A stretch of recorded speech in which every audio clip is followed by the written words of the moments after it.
মুসলিমদের মধ্যে জিহাদ শব্দের বিভিন্ন অর্থ রয়েছে এবং এটি সাধারণত ধর্মীয়ভাবে সংগ্রাম বা চেষ্টা হিসাবে পরিচিত। মূলত জিহাদ আরবি শব্দ জহদ থেকে এসেছে, যার অর্থ কষ্ট বা সংগ্রাম। ইসলামে এটি দুইভাবে ব্যবহৃত হয়।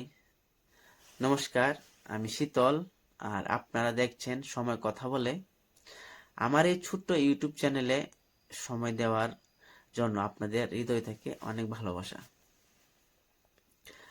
এখন ইসলামের ভাষায় জিহাদ দুই রকমের, তথা আধ্যাত্মিক জিহাদ, শারীরিক বা সামরিক জিহাদ।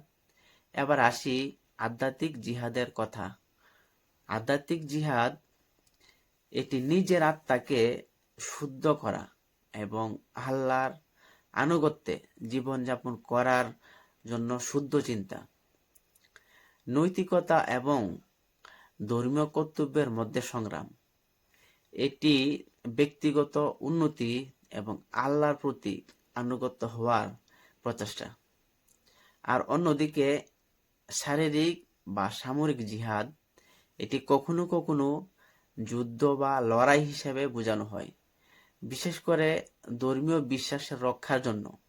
তবে ইসলামের যুদ্ধ বা আক্রমণ অনুমোদিত নয় যতক্ষণ না এটি আত্মরক্ষা বা অন্যদের প্রতি অত্যাচারের প্রতি রোধের উদ্দেশ্য না হয়। ইসলামিক ইতিহাসে জিহাদ শব্দটি কখনো কখনো ভুলভাবে সামরিক আক্রমণ বা সন্ত্রাসবাদ সংক্রান্ত কর্মকাণ্ডের সাথে সংযুক্ত হয়েছে। তবে এর মূল উদ্দেশ্য ব্যক্তিগত বা সামাজিক নৈতিক উন্নতি।